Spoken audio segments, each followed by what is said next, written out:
Alam mo na yung tama at mali. Alam mo na yung nangyayari ngayon. Kaya samahan po ninyo si Althea, mga ninong at mga ninang, na magpahayag ng kanyang pananampalataya. Ang tutugon mo, itinatakwil ko. Ko. First person. Ko. Kayo, o yung mga bata, itinatakwil po natin.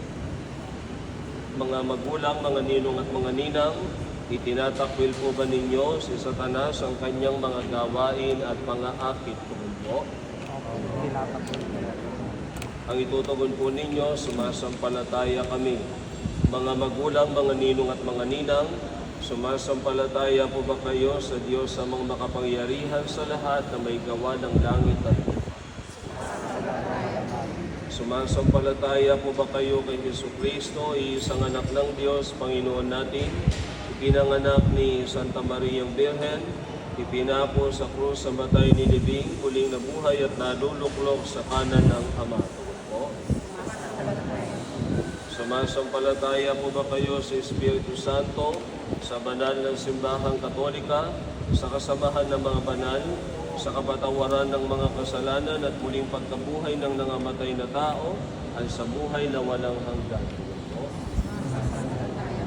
Sa pananampalataya na marangal po ninyong ipinahayag, atin po ngayon gagawad ang sakramento ng Diyos. Pakikiraan mo na po sandali. Pauna ka na. Lapit po kayo. Hawak po kayo sa likod. Hawagin mo yung bulyaro.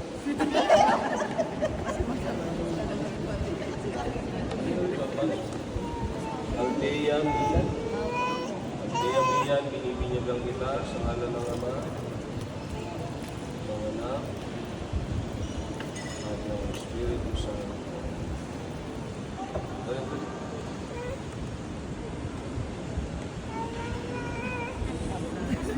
Sabunutan nyo na ako po eh.